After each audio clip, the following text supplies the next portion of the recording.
Vous écoutez votre programme Encouragement du jour.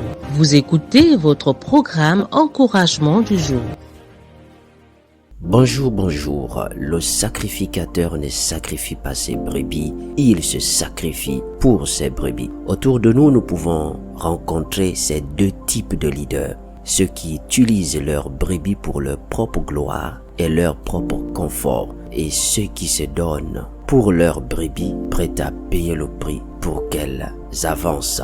La vraie question est, quel type de leader es-tu alors que tu m'écoutes en ce moment? Quel type de sacrificateur es-tu?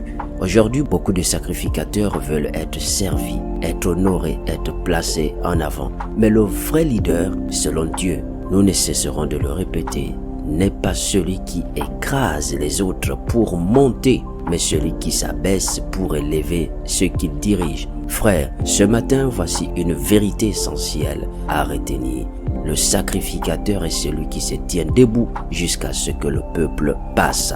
Les Écritures disent que lorsque les sacrificateurs qui portaient l'arche de l'alliance de l'Éternel posèrent la plante de leurs pieds dans les eaux du Jourdain, les eaux qui descendaient d'en haut s'arrêtèrent et s'élevèrent en un monceau. Les sacrificateurs qui portaient l'arche de l'alliance de l'Éternel se terrent de pied ferme sur le sec au milieu du Jourdain jusqu'à ce que tout Israël, nous disons bien jusqu'à ce que tout Israël eut achevé de passer. Josué 3, 15 à 17. Voyez-vous, le peuple d'Israël devait traverser le fleuve du Jourdain. Mais avant que les autres puissent passer, il fallait que des sacrificateurs se placent au milieu de l'eau. Ils ne sont pas passés en premier. Ils n'ont pas cherché leur sécurité en priorité. Ils sont restés debout, immobiles, attendant que chaque personne passe avant eux.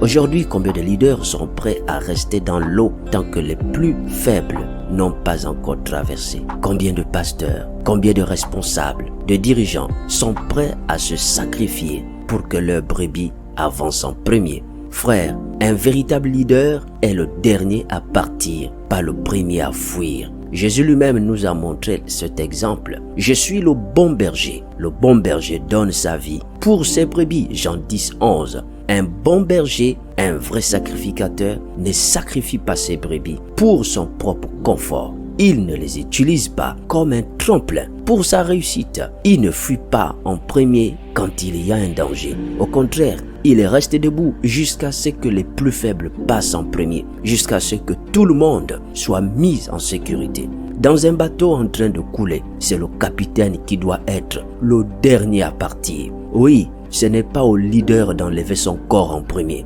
Laissons son équipe derrière. Le genre de sacrificateur toujours le premier à se tenir à l'écart quand il y a un problème et mettre tout sur le dos de ceux qu'il dirige. Un vrai leader ne court pas après sa propre gloire, il court après le bien de son peuple. Aujourd'hui, combien de leaders font toujours passer leur confort avant le peuple? Le monde est rempli de leaders qui veulent les honneurs avant le sacrifice, les privilèges avant les responsabilités, être servi avant de servir. Mais Dieu cherche des leaders qui diront « Seigneur, je resterai debout jusqu'à ce que le plus petit ait traversé. Seigneur, je ne prendrai pas mes erreurs pour les mettre sur les autres, sur le dos de ceux que je dirige. Seigneur, je ne prendrai pas l'argent du peuple pour mon propre luxe. Je me donnerai pour qu'ils avancent. » Retenons aujourd'hui qu'un vrai sacrificateur, un vrai leader, un bon berger ne sacrifie pas ses brebis. Il se sacrifie pour ses brebis. Il ne pense pas qu'à lui seul, tout pour lui et rien pour les autres. Un vrai sacrificateur se place au milieu du fleuve et reste debout jusqu'à la fin. Nous avons alors besoin du Saint-Esprit pour y arriver.